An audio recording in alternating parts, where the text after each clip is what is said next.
어떤 것을 한번 생각해 보며 올 한 해를 또 준비하고 나아갈까, 그런 부분을 도울 수 있도록 제가 오늘 주제를 갖고 말씀을 나누도록 하겠습니다. 오늘 저희의 설교 제목은 지금 우리가 조심해야 할 것들, 그리고 보아야 할 것들이라는 제목입니다. 지금은 코로나 시대에 여러 가지로 분주하고 마음이 산만하기 쉬운 어려운 때인데, 우리가 이때 조심해야 할 것들, 그리고 보아야 할 것들에 대해서 나눌 거고요. 오늘 주제는 정말 이 새해는 새해지만 기쁜 새해가 아니라 어떻게 어려운 새해를 맞이하게 되었는데, 정말 이 어려운 새해를 맞이해서 우리가 어떻게 영적으로 마음가짐을 가져야 할지 우리가 서로 돕기 위해서 이 레슨을 준비했습니다. 자, 요지는 첫째, 어려울 때 우리가 하지 말아야 할 것. 어려울 때 우리가 하지 말아야 할 것. 둘째는 어려울 때 우리가 보아야 할 것. 어려울 때 우리가 보아야 할 것. 셋째는 하나님의 때에 반전의 기적이 일어난다는 것. 하나님의 카이로스 때에 반전의 기적이 일어남을 우리가 기억하면서 이 레슨을 함께 보도록 하겠습니다. 자, 어려울 때 하지 말아야 할 것. 첫 번째 포인트, 어려울 때 하지 말아야 될 것, 믿지 않는 것입니다. 우리가 정말 조심해야 되는 것이, 어려울 때 우리가 하지 말아야 될 것 첫 번째는 불신앙입니다. 자, 마태복음 13장 58절, 마태복음 13장 58절. 예수께서는 그들의 믿지 않음 때문에 거기서는 기적을 많이 행하지 않으셨다. 거기가 어디냐면 바로 예수님의 고향입니다. 예수님께서 자기 고향으로 돌아가셔서 회당에 들어가서 정말 얼마나 사랑스러운 고향 사람들이었겠습니까? 정말 그들을 가르쳤지만 오히려 더 그들은 예수를 믿지 않았습니다. 자, 그렇기 때문에 많은 기적을 고향 사람들에게 베풀 수 있었음에도 불구하고 행할 수가 없었다고, 행하지 않으셨다고 말씀하셨거든요. 살다 보면 정말 하나님을 믿지 않거나 믿음을 잃어버린 대가는 우리가 생각하는 것보다 훨씬 크고 훨씬 큰 고통을 불러일으킵니다. 왜냐하면 그 불신앙은 우리 인생에 하나님의 개입을 막는 시작점이 되고, 그리고 이제 광야 같은 세상에서 가시와 엉겅퀴가 나는 그 땅에서 우리 힘으로 살아야 되기 때문에 어려운 시간이 되는 것이죠. 자, 마가복음 16장 11절부터 13절을 보게 되면 이제 예수님 부활한 새벽 아침에 막달라 마리아가 예수님을 보게 되고, 부활하신 예수님을 보게 되고, 마리아는 이제 사람들에게 달려가서, 지하들에게 달려가서 이 소식을 전하게 됩니다. 11절 보세요. 그러나 그들은 예수가 살아 계시다는 것과 마리아가 예수를 목격했다는 말을 듣고서도 믿지 않았다. 12절, 그 뒤에 그들 가운데 두 사람이 걸어서 시골로 내려가는데 예수께서 다른 모습으로 그들에게 나타나셨다. 13절, 그들은 다른 제자들에게 되돌아가서 알렸으나 제자들은 그들의 말도 믿지 않았다. 어쨌든 보면 참 격려되는 메시지인 것 같아요. 왜냐하면 12 사도들조차도 어쩔 때는 상황에 압도되어서 정말 아무리 예수님의 부활을 전해도 믿지 않는 모습을 보게 됩니다. 하지만 그들은 곧 예수님의 부활한 모습을 보게 되었고, 그리고 다시 더 강한 믿음을 회복하고 결국은 예수님의 바람대로 땅끝까지 복음을 전하는 놀라운 예수님의 사도가 되었음을 보게 됩니다. 자, 사람들이 부정적 상황에 압도를 당하면 우리의 그냥 정신만 나가는 것이 아니라 정신이 없어지잖아요. 때로는. 하지만 믿음도 나갈 수 있습니다. 아까 봤던 이 구절처럼 제자들이 닥친 상황이 너무 절망적이라서 3년 동안 믿고 따랐던 하나님의 아들, 메시아, 구세주요, 우리 인생의 미래를 책임질 그 왕이 십자가 달려 죽는 모습이 너무 절망적이었기 때문에 지난 세월 함께하며 세웠던 모든 믿음이 한순간에 사라지는 상황이 되어버린 것이죠. 왜냐하면 그들의 간절한 소망이 너무 무참하게, 비참하게 자기들 눈앞에서 무너졌기 때문에 그만 믿음이 한순간에 사라졌습니다. 하지만 다시 부활한 예수님을 보면서 더 강한 믿음을 갖게 된 것이죠. 자, 마가복음 16장 16절을 보게 되면, 마가복음 맨 마지막 장에 믿고 세례를 받는 사람은 구원을 얻을 것이요 믿지 않는 사람은 정죄를 받을 것이다. 이 양쪽 극을 보세요. 믿음을 끝까지 지킨 사람은 결국 구원을 받을 것이지만 믿지 않는 사람은 정죄를 받을 것이라고. 정죄는 뭐냐면 영원한 생명을 잃는 것이잖아요. 사람이 가질 수 있는 최고의 하나님의 선물이 결국은 영원한 생명인데, 우리가 믿음이 후퇴해서 믿음을 잃어버리게 되면, 그것이 그의 삶이 되어버리게 되면 영원한 생명까지 이룰 수 있음을 성경은 얘기하고 있습니다. 정말 어려울 때 우리가 하지 말아야 될 것, 첫 번째, 믿음을 줄이거나 잃는 것입니다. 믿지 않음의 대가를 보게 되면 우리 삶에서 만약에 우리가 믿음을 줄이거나 믿지 않게 되었을 때 그 대가가 있습니다. 첫 번째는 뭐냐면 말씀이 머물러 있지 않게 됩니다. 말씀이 믿음을 불러일으키기도 하지만 믿음을 잃게 되면 다시 우리 마음에 영향을 줘서 말씀을 받아들이지 않게 만들거든요. 요한복음 5장 38절, 또 그 말씀이 너희 속에 머물러 있지도 않다. 그것은 너희가 그분이 보내신 이를, 그분이 보내신 하나님을 믿지 않기 때문이다. 하나님을 믿지 않게 되면 하나님의 말씀이 우리 마음속에 머물러 있지 않게 됩니다. 말씀을 들어서 믿음도 생기지만 믿음을 줄이거나 잃게 되면 그 말씀이 우리 마음에 머물러 있을 공간이 없어지게 되죠. 말씀은 믿음의 그루터기 안에서 자라나는 거잖아요. 또 말씀이 믿음을 자라게 하기도 하고, 이게 계속 서로가 영향을 주면서 말씀은 믿음을, 믿음은 또 말씀을 계속 이렇게 한 방향성을 띠게 되거든요. 그래서 예수님 말씀에도 가진 자는 더 갖게 하실 것이요 없는 자는 있는 것마저 잃을 것이라고, 있는 것마저 잃을 거라고 말씀하셨거든요. 믿음이 대표적인 거거든요. 믿음의 방향성을 띱니다. 점점 믿음이 커지든지 아니면 점점 믿음이 적어져서 아예 없어지든지, 이 두 가지 방향성이 분명히 있습니다. 빛이든지 어둠이든지. 자, 두 번째, 우리가 믿음을 잃게 되면 두 번째 치른 대가가 뭐냐면 사탄의 말과 사탄의 마음이 우리 안에 들어오게 되어 있습니다. 거의 오토매틱입니다. 오토매틱. 마태복음 4장 10절, 그때 예수께서 그에게 말씀하셨다. 사탄아 물러가라. 마태복음 4장이면 예수님이 이제 40일 금식하시고 광야에서 시험 받으실 때잖아요. 그때 마귀가 예수님한테 맨 마지막 준 속임수, 네가 나한테 경배하면, 절하면, 나를 따라오면 내가 이 세상을 다 줄 수 있다. 근데 예수님이 사탄아 물러가라 라고 하신 거예요. 사탄의 말이, 마음이 우리 안에 어느 날 쑥 들어올 수 있습니다. 믿음이 있다면 사탄아 물러가라라고 말할 수 있지만, 믿음이 없다면 그것이 유혹이 되고 한 발, 두 발, 세 발 가다 보면은 어느 순간 우리가 만몬 신을 섬기고 그리고 세상을 따라가고 있는 자신을 쉽게 발견할 수 있습니다. 마태복음 16장 23절을 보게 되면, 그러나 예수께서는 돌아서서 베드로에게 말씀하셨다. 사탄아 내 뒤로 물러가라. 또 말씀하시잖아요. 이제는 베드로 안에 들어온 사탄을 얘기하는 겁니다. 마태복음 4장에서는 사탄 자신을 보고 예수님이 말씀하셨지만, 마태복음 16장에는 베드로 마음 안에 순간적으로 들어온 사탄을 보고 사탄아 내 뒤로 물러가라고 했습니다. 베드로가 왜 이 소리를 들었냐면요, 순간 쑥 마귀가 베드로 마음 안에 들어가서 왜 십자가를 가? 가지마! 갑자기 예수님을 붙잡고 예루살렘을 가지 말라고, 하나님의 그 뜻을 이루는 그 길을 가지 말라고, 왜 그 고통스러운 희생적인 삶을 가냐고, 순간 쑥 가로막으면서 네가 왕이 되어서 너도 잘 살고 우리도 잘 살게 해줘야지 왜 그걸 포기하냐고. 그때 예수님이 그 베드로 안에 들어와 있는 사탄을 보지 않았습니까? 사탄아 내 뒤로 물러가거라. 자, 유다도 예수님에 대한 믿음이 잃었을 때, 유다가 처음에는 사탄의 마음속에, 유다의 마음속에 사탄의 마음을 자기의 그 배신할 마음을 불러일으켰지만, 어느 시점 가서는 그냥 사탄이 쑥 들어가지 않습니까? 믿음을 잃는 거 굉장히 위험한 일입니다. 세 번째, 멸망의 길로 향할 수 있다.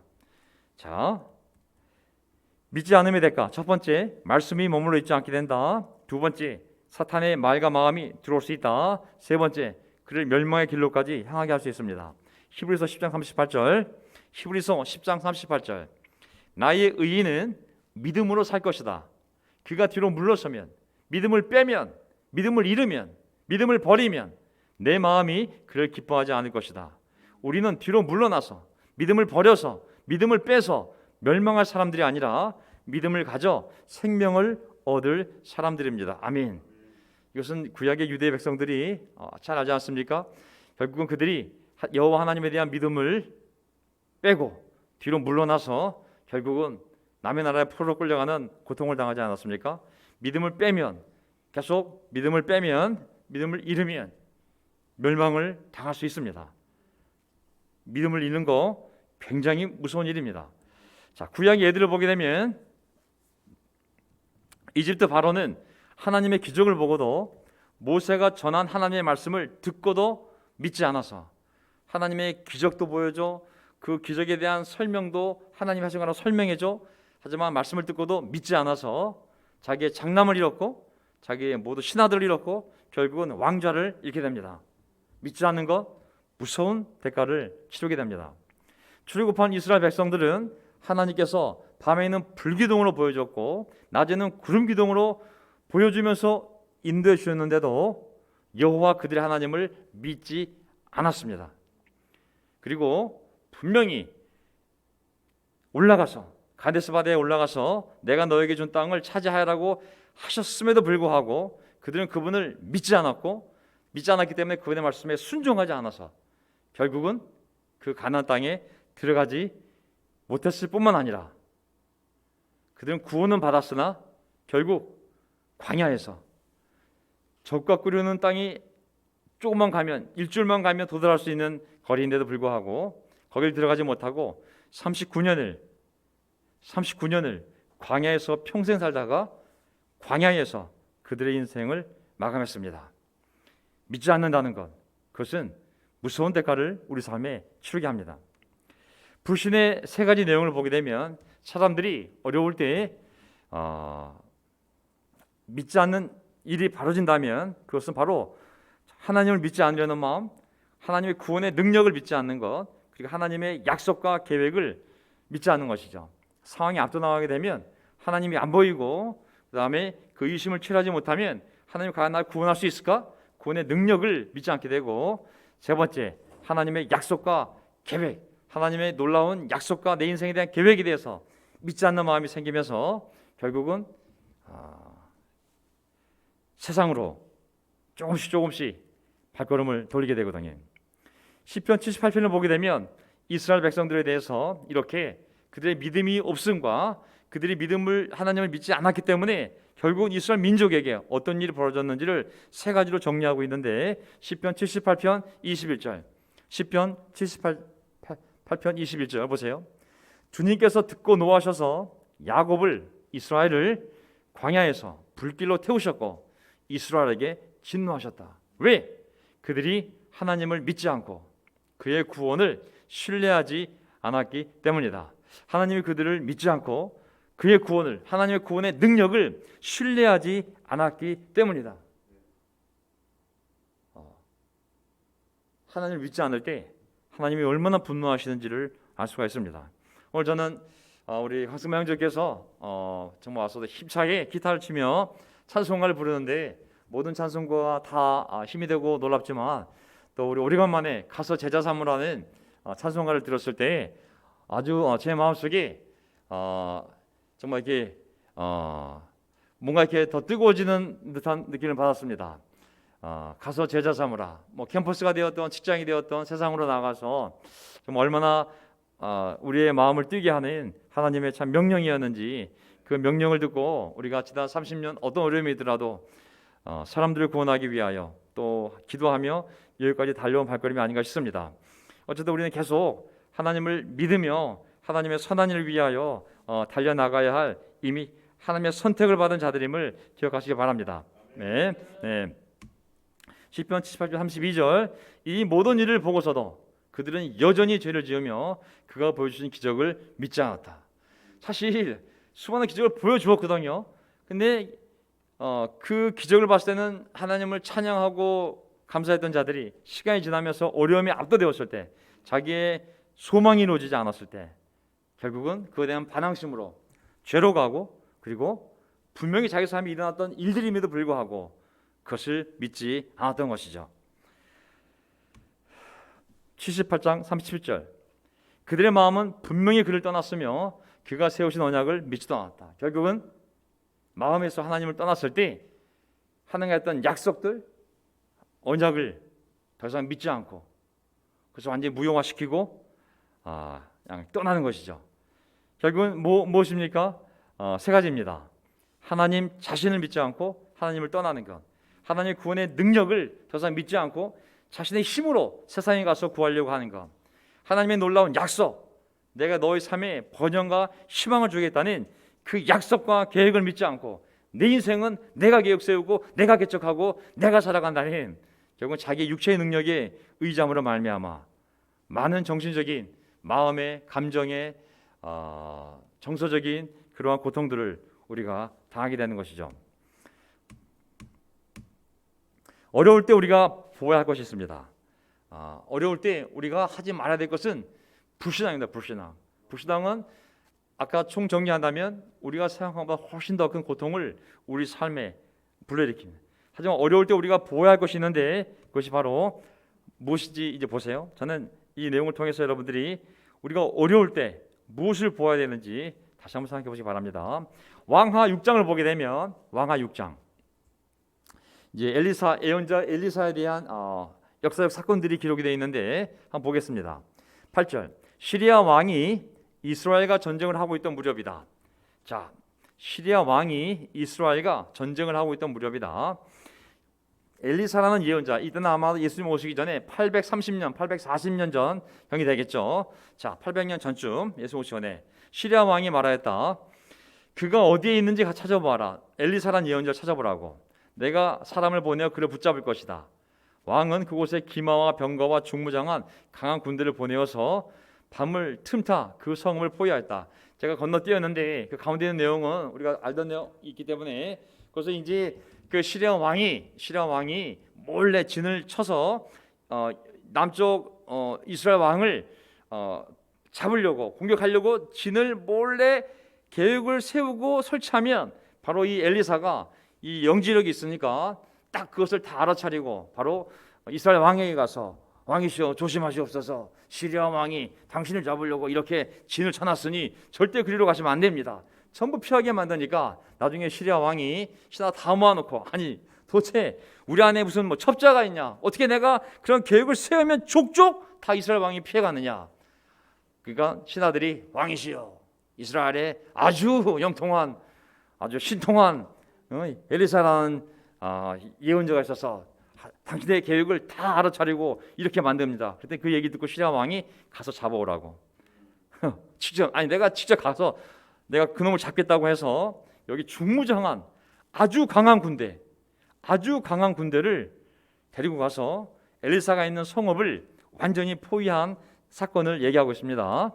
15절 하나님의 사람 엘리사의 시종이 아침에 일찍 일어나서 밖으로 나가보니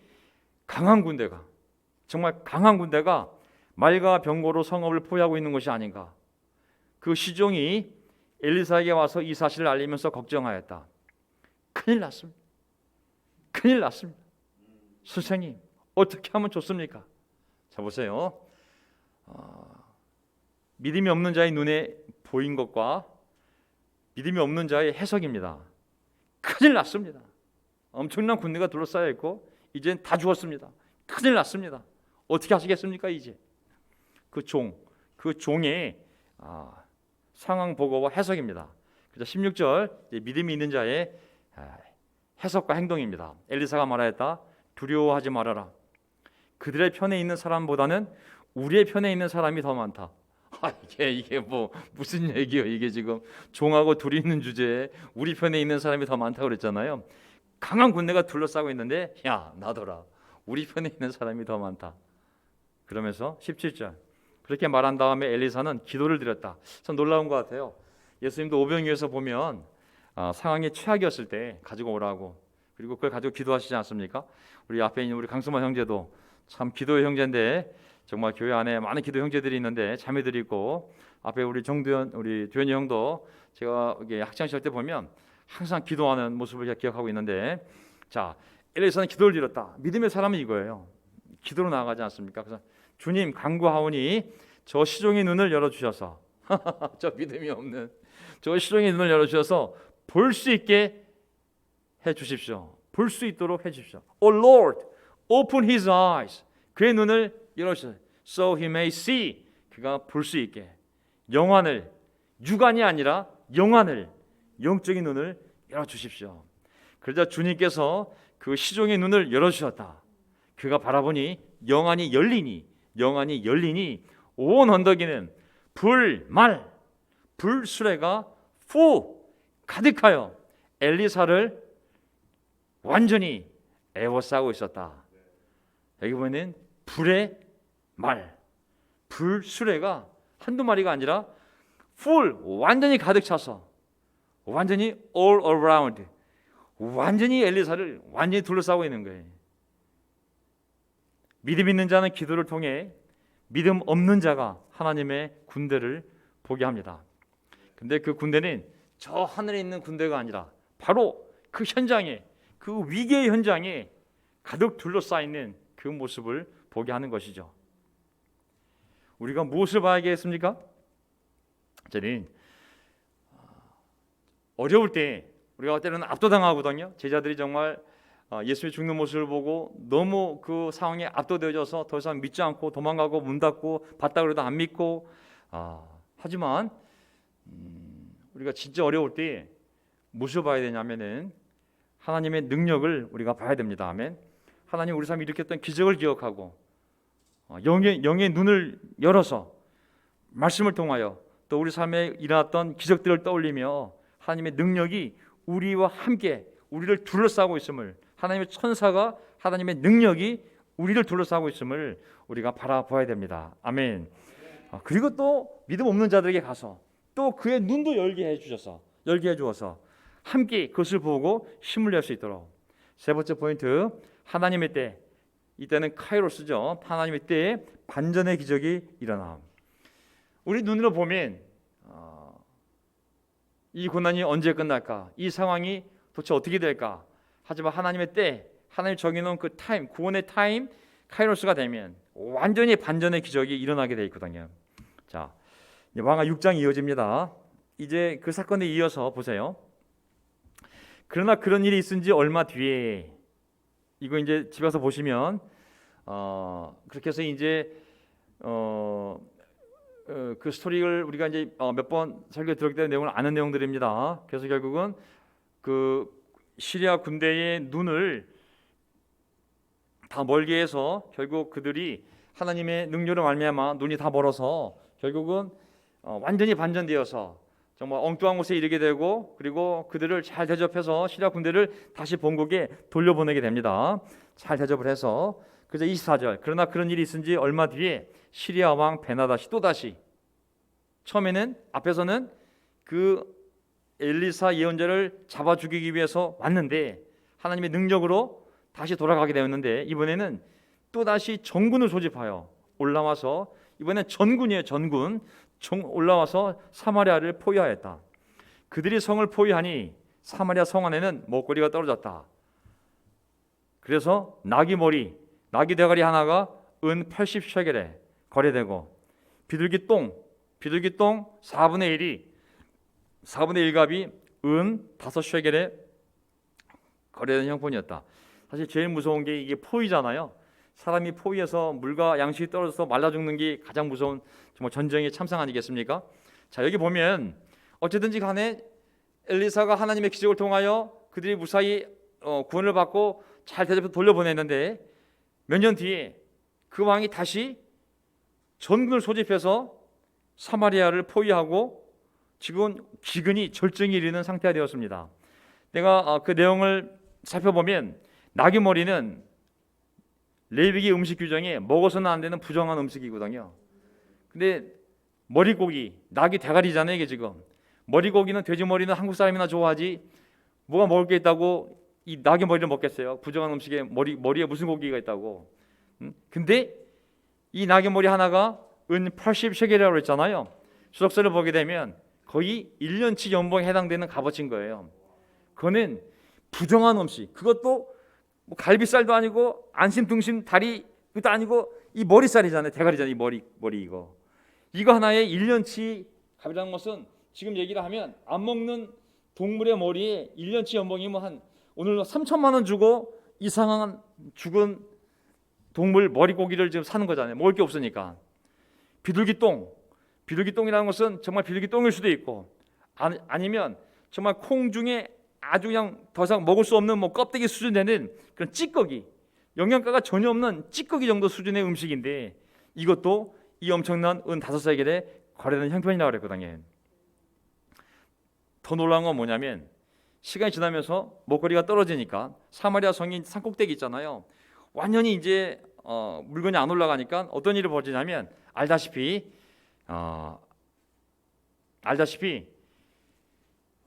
그 여인들이 이제 왕이 이제 성을 돌아다닐 때 여인들이 싸우는 소리를 듣게 됩니다. 그래서 잘 들어봤더니 여인들이 어떻게 싸우냐면, 야, 어저께는 내 아들을 먼저 삶아 먹기로 하고, 그리고 이번에 네 아들 삶아 먹기로 했잖아. 너 내 아들 삶아 먹고 왜 네 아들을 안 내놔? 빨리 삶어! 하고 싸우고 있는 모습을 왕이 듣게 됩니다.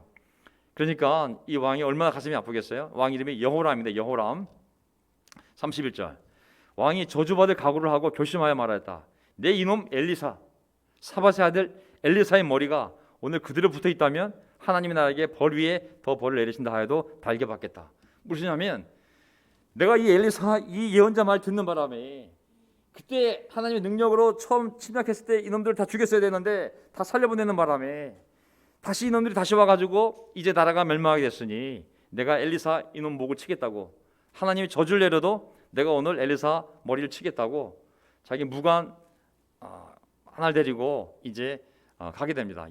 이스라엘 왕 여호람이 믿음을 잃었어요. 아주 이 분노가 치올라서 이 엘리사를 죽이기로 하고 이제 엘리사를 찾아가게 됩니다. 자, 그때 이제 엘리사가 뭐라 그러냐면, 왕하 7장 1절에 엘리사가 말하였다. 왕에게 한 얘기입니다. 주님의 말씀을 들으십시오. 여호와께서 이렇게 말씀하셨습니다. 자, 내일 이맘때쯤에, tomorrow, 왕이 도착한 그 시간, 죽이겠다고 무관을 데리고 왔는데 그 무관을 만난 그 시점에서 얘기하는 겁니다. 이맘때쯤에, 네가 도착한 이 시간대쯤에 사마리아 성문 어귀에서 고운 밀가루 한 스아를 한 셰겔에 사고 보리 두 아스를 한 셰겔에 살 수 있을 것이다 했습니다. 지금 음식이 떨어져서 자식을 삶아 먹고 있는데 다시 이 내용을 보면 다시 정상적인 삶으로 다 돌아갈 거라고. 이 귀근이 끝나고 정말 엄청나게 싼 가격으로 이렇게 풍성한 먹거리들이 다시 거래가 될 거라고. 언제? 내일 이맘때쯤에.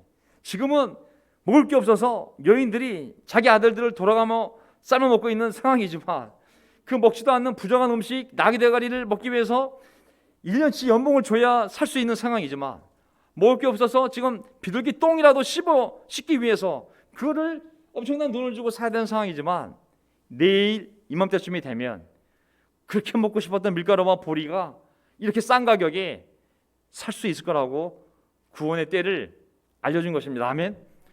구원의 계획을 알려준 거예요. 이 가격을 주석서 보게 되면 엄청나게 싼 가격으로 이렇게 풍성하게 다 사 먹을 수 있을 거라고. 언제? 내일 이맘때쯤에 하나님의 카이로스, 아침도 아니고 저녁도 아니고 점심도 아니고 네가 도착한 바로 이때쯤에 똑같은 시간에 하나님이 그런 기적을, 구원을 일으킬 거라고. 2절, 그러자 왕을 부축하고 있던 시종 무관이, 시종을 듣는 사람인데 문관이 아니야 무관이라는 얘기죠. 하나님의 사람 엘리사에게 대답하였다. 잘 보세요. 비록 주님께서 하늘에 있는 창고문을 여신다고 할지라도 어찌 그런 일이 일어날 수 있겠습니까? 믿음의 말이에요? 믿음이 없는 말이겠습니까? 이게 믿음이 없는 말이잖아요.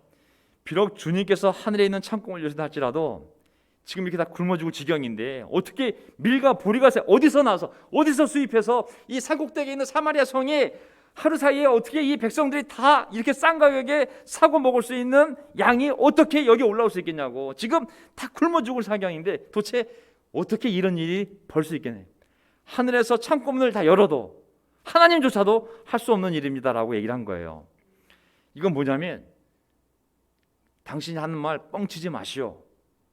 그 진실성을 의심하는 거고, 두 번째는 하나님도 못해. 이건 하나님도 못하셔. 이 상황은 하나님의 능력을 부인하는 것이요.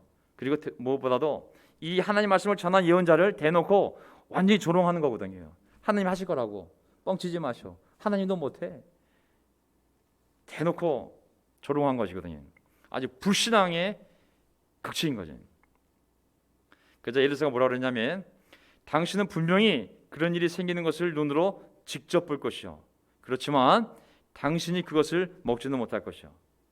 네가 볼 수는 있지만 그런 기적이 일어날 거라고, 너도 볼 거라고, 하지만 누리지는 못할 거라고. 왜? 넌 믿지 않았기 때문에. 자, 이런 일을 하고 이제 어떤 일이 벌어지냐면, 내가 그냥 작은 글씨를 썼는데 설명을 하려고, 그 당시에 이제 성문 밖에 4명의 문둥병자 환자가 있게 됩니다. 이들이 성문 밖에 있기 때문에 가뜩이나 먹을 게 없는데, 이제 이런 상황이 되니 성문 안에 있는 사람도 굶어 죽일 지경이니 성문 밖에 있는 문둥병자야 오죽하겠어요? 그래서 이들이 결국은 성문 안에 들어가도 뻔히 기근이고 먹을 것이 없을 것이니 들어가도 죽고 여기서도 죽으니 차라리 죽을 바에야 적진에게 가서 한번 식량이 있는지 없는지 확인이나 해보고 있으면 그냥 훔쳐오든지 거기서 항복하든지, 여기서도 죽고 성 안으로 들어가도 죽으니 차라리 적진에게 가서 우리가 한번 살펴보자. 믿자야 번전이고 이래도 죽고 저래도 죽으니 죽을 바에야 거기 가서 죽자. 가능성의 확률이 제일 높으니까. 그래서 이제 결정을 하고 가게 됩니다. 근데 갔더니 놀라운 일이 벌어진 거예요. 제가 5절을 뺐는데, 그들이 황혼 무렵에 시리아 진으로 들어갔는데 어찌된 일인지 사람이 하나도 없는데 물건만 그대로 남아있는 거예요. 그들이 먹던 것부터 시작해서 모든 그 엄청난 시리아 전군을 끌고 왔으니까 사마리아 성 주변에 엄청나게 많은 사람들이 먹을 것, 입을 것 뭐 다 있었을 거 아니에요? 근데 사람만 없고 물건이 그대로 있는 거예요. 왜냐하면 어떤 기적이 벌어졌냐면, 하룻밤 사이에 6절, 주님께서 시리아진의 군인들에게 병거 소리와 군마 소리와 큰 군대가 쳐들어오는 소리를 듣게 하셨기 때문에 시리아 군인들은 이스라엘 왕이 그들과 싸우려고 해축 속의 왕들과 이집트의 왕들을 고용하여 자기들에게 쳐들어온다고 생각하고는 공포에 질려 황혼역에 일어나서 장막과 군마와 나귀들을 모두 진에 그대로 남겨놓은 채 목숨을 건지려고 도망하였던 것이다. 하나님의 엄청난 개입이, 하나님의 기적이 벌어진 거예요. 이거는 뭐 사람이 할 수 있는 게 아닌 거거든요. 그 시리아 전군이 그런 착각을 일으키면서 그런 소리를 들었다고 생각하면서 그 무서움이 전염병처럼 퍼지더니 여기다가 다 죽는다. 짐을 쌀 틈도 없이, 말이고 나귀고 할 것 없이 그대로 놔두고 몸으로 잽싸게 몸만 다 빠져 도망간 거예요. 그래가지고 이들이 아무리 돌아봐도 사람은 없어. 먹을 거는 무진장했어. 지들이 다 먹어. 일단 다 먹고 마신 다음에 고민을 해. 야, 이거 어차피 우리 다 먹을 것도 아닌데 우리 양심이 있지. 기근으로 성 안에 사면 굶어 죽지 않느냐. 야, 가서 말해주는 것이 인간의 도리가 아니겠느냐. 그래서 그들이 결국은 배 터지게 먹은 다음에 성 안으로 들어가게 됩니다. 성 안에 들어가서 사실 알립니다. 제가 가봤더니요, 사람들 하나도 없고 먹을 거 무진장 있어요. 그냥 나가시면 됩니다. 그랬더니 이제 왕이 겁이 나가지고 이것들이 미친 것이 아닌가 싶어가지고 반신반의했을 거 아니에요. 더구나 문둥병자 4명이 왔으니까 뭐가 믿을만 하겠어요, 그렇죠? 그래서 나중에 이제 사람들 보내서 확인합니다. 했더니 정말 진짜로 문둥병자 4명이 한 말이 사실이었던 거예요. 엄청나게 많은 물자가 그대로 있고 시리아 군인들은 다 도망가고 완전히 주워 먹은 거. 그냥 주워 먹은 거예요. 그러자 백성들은 밖으로 나가서 시리아 진영을 약탈하였다. 그리하여 주님의 말씀대로 고운 밀가루 한 스아를 한 쉐겔에, 보리 두 수아를 한 쉐겔에 거래할 수 있게 되었다.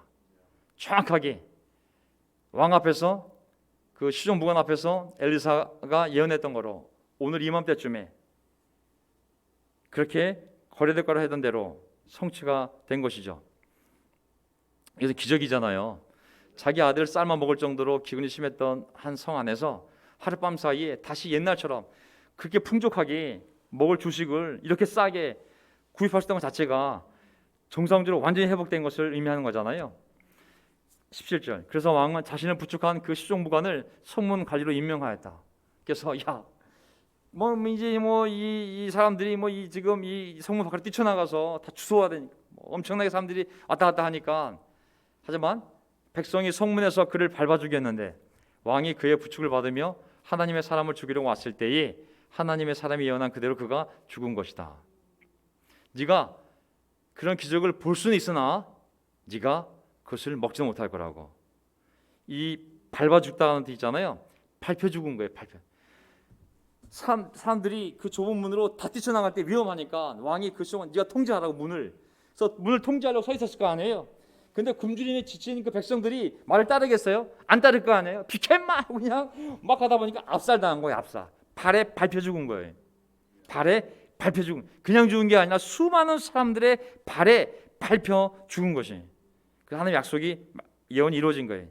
네가 볼 수는 있지만 그 기적을 볼 수는 있지만 누리지는 못할 거라고. 참여하지도 못할 거라고. 무슨 말씀일까요? 하나님의 약속, 하나님의 능력, 하나님의 계획을 하나님이라도 이건 못해. 하나님이 창고를 열어도 그런 일을 못하실 거야. 함부로 그것을 불신앙하고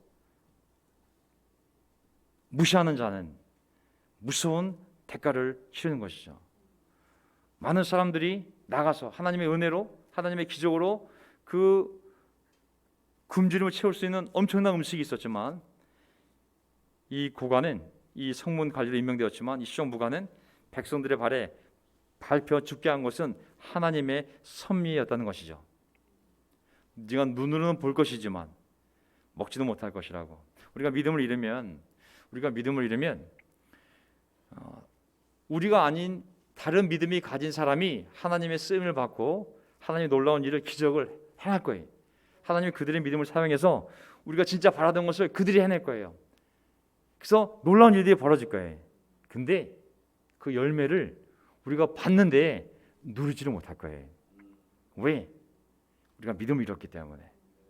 우리가 원하던 것을 하나님이 다른 사람을 통하여 이뤄놓고 그 열매를 우리가 볼 수는 있게 하지만 모세에게 보라고, 저게 놀라운 가나안 땅이라고, 봤지? 하지만 넌 못 들어간다고. 그 기쁨에 동참하지 못하게 한 것이죠. 이스라엘 백성도 결국은 그런 많은 기적을 받았고 하나님의 약속, 명령이 있었음에도 불구하고 결국은 불신앙에 빠져 약속 땅에 못 들어간 것이거든요. 저는 우리 교회가 30년 되었습니다. 세례받은 지 20년 되신 분, 30년 되신 분, 10년 되신 분. 저는 우리의 어떤 외부적인 사람들과 교리를 떠나서 하나님의 말씀대로 살겠다고 하는 것은 옳은 것입니다. 아멘. 물론 어려운 결정이었죠. 좁은 길이고 박해도 따라왔고 많은 사람들의 조롱도 있었고, 하지만 누가 뭐라 그러든 안에 어떤 이유든지 간에 내가 그냥 순수하게, 어떤 사람이 날 초대하고 날 공부하고 그 사람이 있을 수도 있고 떠날 수도 상관없어요. 하나님 어떤 사람을 사용하셔서 나로 하여금 말씀 앞에 오게 하였고 성령이 역사하여서 내 마음을 열게 해주셨고, 그리고 하나님의 말씀을 이해할 수 있는 능력과 또 믿음을 주셔서 내가 세례를 받고 어쨌든 신앙생활을 다시 시작했다는 것, 이 교회에서 그것이 시작되었던 어디서 시작되었던지 간에 하나님을 위하여 살겠다는 결정은 다 거룩한 결정입니다. 아멘. 하나님을 기쁘게 한 것이고, 이 말씀 오늘 로마서 12장 2절에 남아있는 말씀처럼 하나님의 기뻐하시고 그리고 온전하신 정말 그 뜻을 찾아 내 인생을 최선을 다하여 때로는 어떤 것도 포기하고 어떤 희생도 감내하고 어떤 핍박도 당하고 그러면서 그 길을 왔다는 것은, 그 좁은 길을 왔다는 것은 아멘, 난 분명히 하나님을 기쁘게 한 올바른 길이라고 믿습니다. 아멘.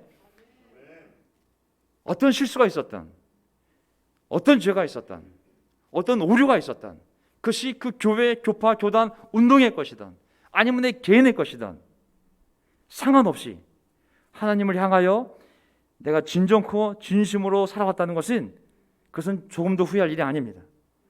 우리가 해야 할 일은 그 순수했던 마음을 다시 찾아서 계속 하나님을 향하여 하나님의 기뻐하신 뜻, 하나님의 온전한 뜻을 찾아 우리가 계속 변화해가며 나아갈 때 저는 반드시 이 놀라운 하나님의 반전, 지금은 어떻게 내 눈에 보일지 모르지만 하나님의 카이로스, 하나님의 때에 하나님의 능력이 내 삶에 개입하고 하나님의 기적이 우리 공동체에 개입해서 한순간에 하나님이 이 모든 상황을 반전시키고 놀라운 미래, 놀라운 교회, 놀라운 인생을 만들 때 우리가 그것을 다 함께 누리게 되기를 간절히 바랍니다. 아멘. 뒤로 물러서서 멸망당한 자가 아니라 끝까지 믿음을 갖고 하나님의 은혜의 보호자에 나아가 하나님의 놀라운 선물을 받는 그러한 삶으로 우리가 전진해 가기를 간절히 바랍니다. 마지막 구절 읽고 끝내겠습니다. 히브리서 10장 35절. 그러므로 여러분의 믿음을, 확신을 버리지 마십시오. 그 확신에는 큰 상이 붙어 있습니다. 여러분이 하나님의 뜻을 행하고 하나님의 뜻을 행하고서 그 약속해 주신 것을 받으려면 인내가 필요합니다. 확신과 인내, 믿음과 인내. 이제 아주 조금만 있으면 오실 분이 오실 것이요 지체하지 않으실 것입니다. 아멘. 조금만 더 참으시길 바랍니다. 아멘. 믿음을 잃지 말고 인내하며 오늘도 믿음의 발걸음을 한 걸음 한 걸음 나가시길 바랍니다. 우리 앞에 많은 인간 인도자들이 있었습니다. 하지만 그들의 야망과 하나님의 말씀을 분별하기를 바랍니다. 사람은 야망을 세우고 야망을 못 이룰 수 있지만 하나님의 말씀은 반드시 이루어지게 되어 있습니다. 그 믿음을 가지고 우리 2021년도 하나님의 놀라운 영광스러운 기적을 보는 거룩한 한 해가 되길 바라면서 설교를 마치겠습니다. 아멘.